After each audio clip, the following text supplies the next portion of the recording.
नमस्कार दोस्तों, स्वागत है आपका हमारे चैनल गोविंद गोपाल में। फिर से एक बार दोस्तों आज इस वीडियो में बात करेंगे दो बेसिक शिक्षा की खबर और एक शिक्षा मित्र की खबर को लेके। तीनों ही खबर हम आपको इस वीडियो में एक एक करके बताएंगे, लेकिन हम चाहेंगे कि प्लीज़ आप उससे पहले हमारे चैनल को सब्सक्राइब जरूर करें, बेल आइकन को दबाएं, वीडियो को लाइक एंड शेयर करना बिल्कुल ना भूलें। तो चलिए शुरू करते हैं आज की तीनों खबरों को। सबसे पहले हम बेसिक शिक्षा की खबरें बताएं तो बेसिक शिक्षा में परिषदीय विद्यालयों में कार्यरत रसोइयों का मानदेय बढ़ सकता है। सरकार इस बार उनका मानदेय बढ़ा सकती है, जबकि पिछले 10 सालों से रसोइयों का मानदेय नहीं बढ़ाया गया है। आपको पता ही होगा कि परिषदीय विद्यालय में एमडीएम खाना बनाने वाली रसोइयों का मासिक मानदेय 1000 रुपये प्रति माह है, जो कि बहुत ही कम है। न्यूनतम मजदूरी भी मान ली जाए तो 10,000 रुपये प्रति माह की एक न्यूनतम मजदूरी होती है, उससे भी बहुत कम इनको मिलता है।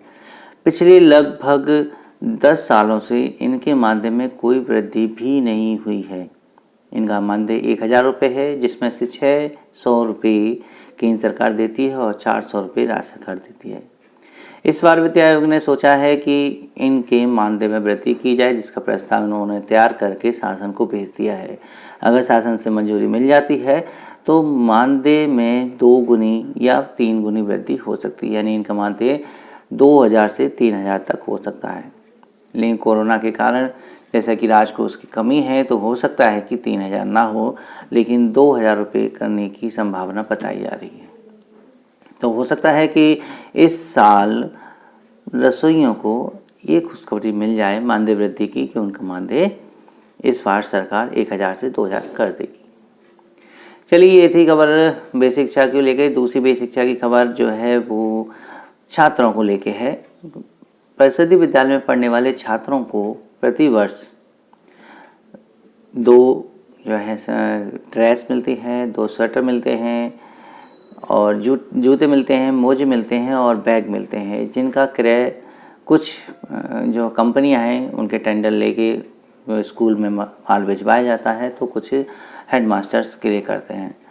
तो इनमें जो है गुणवत्ता की कमी को लेके हमेशा शिकायत मिलती रही है। तो पिछली साल भी एक कमेटी बनी थी जिसमें ये प्रस्ताव रखा गया था कि क्यों ना इनका पैसा सीधे अभिभावकों के खाते में भेज दिया जाए, ताकि अभिभावक अच्छी गुणवत्ता का माल बाज़ार से सीधे खरीद सकें और बच्चे को पहना सकें। तो इसलिए इन सभी का पैसा अगर बच्चे के अभिभावक के खाते में जाता है तो बच्चे का अभिभावक अपने बच्चे के लिए उच्च गुणवत्ता वाला जो है सामान क्रय करेगा। ये सोच है इस प्रस्ताव के पीछे। ये प्रस्ताव पिछली साल पास नहीं हो पाया था क्योंकि माननीय मुख्यमंत्री ने इसको नामंजूर कर दिया था, लेकिन इस साल फिर से ये प्रस्ताव भेजा जा रहा है और हो सकता है कि इस बार मंजूरी मिल जाए। आपको बताएं तो 600 रुपये तो ड्रेस के होते हैं, 200 रुपये स्वेटर के होते हैं, 135 रुपये जो है जूतों के होते हैं, 100 रुपये बैग के होते हैं, 21 रुपये के मोजे होते हैं। कुल मिला के अगर सबका टोटल किया जाए तो 1056 रुपये करीब बैठते हैं पूरे साल के। इतना खाता अभिभावक के खाते में जा सकता है। लेकिन देखिए, इसमें और भी संभावना बनेगी। हो सकता है कि ये जो पैसा है उसी क्रम में जाए जिस तरह क्रम में स्कूल में सामान आता है। एक साथ पैसा ना भेजा जाए, शायद पहले 600 रुपये ड्रेस के लिए भेजे जाएँ, फिर उसके बाद स्वेटर के, फिर उसके बाद जूतों के, शायद इस तरीके से आए। ये प्रस्ताव से आप कितना सहमत हैं, इससे कितना सही रहेगा और कितना गलत, आप हमें कमेंट करके ज़रूर बताइएगा। इसमें क्या क्या कमी निकल सकती है, इससे क्या क्या लाभ हो सकते हैं, आपके क्या विचार हैं, हमें कमेंट करके ज़रूर बताइएगा।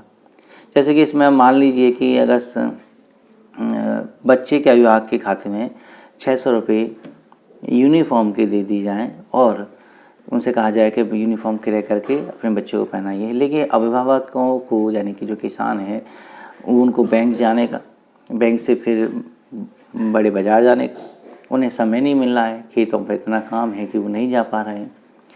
तो हम स्कूल में बच्चों से बस यही कहते रहेंगे, टोकते रहेंगे, बेटा तुम्हारी यूनिफॉर्म क्यों नहीं आई, कि पापा को समय नहीं मिला बाज़ार से ख़रीदने का। तो हो सकता है कि जो एक ड्रेस पड़ने के बाद अगले दिन स्कूल का दृश्य होता है कि सभी बच्चे यूनिफॉर्म में आके खड़े हो जाते हैं, वो शायद देखने को इतनी आसानी से ना मिले, उसमें बहुत समय लग जाए। हर माँ बाप अपनी सुविधा के अनुसार समय मिलने के बाद ही बाज़ार जाएगा और सामान को क्रय करके लाएगा। कुछ की आर्थिक स्थिति इतनी कमज़ोर है कि शायद बच्चे के इन पैसों का उपयोग कहीं और हो जाए। तो पूरी साल हेड मास्टर्स उनके हाथ ही जोड़ते रहेंगे कि आप जो है बच्चे के सामान को क्रय करवाइए। खैर ऐसे तमाम समस्याएं सामने आएंगी और इसके अच्छे लाभ ये भी होंगे कि उच्च गुणवत्ता के जो है स्वेटर, जूते, मोजे बच्चे पहन सकेंगे। तीसरी खबर शिक्षा मित्र को लेकर जो हम बता रहे हैं वो सामान्य खबर है। अभी इसकी प्रभाविकता इतनी नहीं कही जा सकती क्योंकि ये संभावना शुरू से चली आ रही है। नई शिक्षा नीति में शिक्षा मित्रों को जो है स्थायी करने के विचार ढूंढे जा रहे हैं, विकल्प ढूंढे जा रहे हैं, जिसकी राय जो है ली जा रही है।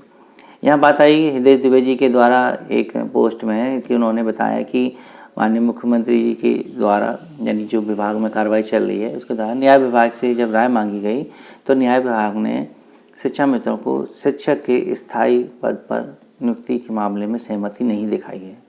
उनका कहना है कि इनकी नियुक्ति शिक्षक के तौर पर नहीं हो सकती क्योंकि इनकी जो नियुक्ति हुई थी वो ग्राम पंचायत स्तर पर हुई थी और उस समय जब नियुक्ति हुई तो इनकी योग्यता एनसीटी के नियम के अनुसार नहीं थी। यही शायद सबसे बड़ा रोड़ा बना आ रहा है और इसी की वजह से ही जो है व्यवस्था सारी खराब हो रही है। तो हो सकता है कि भविष्य में कोई केस ना करे, फिर कोई कोर्ट का विवाद ना हो, तो भाजपा सरकार माननीय मुख्यमंत्री जी ऐसा विकल्प ढूंढना चाहते हैं जिसको सामने लाने के बाद कोई भी कोर्ट ना जा सके और शिक्षा मित्रों का भविष्य पूर्ण रूप से सुरक्षित हो सके। ये संभावना बताई जा रही है कि हो सकता है कि विद्यालयों में गैर शैक्षणिक कार्य खोल दिए जाएं शिक्षा मित्रों के लिए और उनके गैर शैक्षणिक कार्यों में उनका समायोजन हो जाए। शिक्षक पद पर नियुक्ति के लिए ये बात नहीं कह सकते कि अब तो उनके पास BTC भी है, शिक्षा मित्रों पर कई वर्षों का अनुभव है और टेट भी पास हैं, तो उनको शिक्षक पद पर नियुक्ति देने में आगे सरकार को क्या दिक्कत है। इन सारी समस्याओं से निपटते हुए शिक्षा मित्र अभी भी विद्यालयों में एक शिक्षक के तौर पर ही, एक शिक्षक की भांति ही बच्चों को पूरी लगन और मेहनत के साथ पढ़ा रहा है और सरकार की हर योजनाओं को सफल बनाने का पूरा प्रयास कर रहा है। लेकिन कागजों की लिखावट जो होती है, शब्दों का जो जाल होता है, उसके अनुसार देखिए कि आज भी शिक्षा मित्र शिक्षक ना कहलाते हुए उसको स्थायी पद नहीं मिल पा रहा है। योग्यता होते हुए भी अयोग्यता का टप्पा सुप्रीम कोर्ट के द्वारा दिया गया, जबकि योग्यता में नहीं, कानूनी व्यवस्था में, न्याय व्यवस्था में जो भी रही हो, जैसी व्यवस्था रही हो, उसमें कमी थी।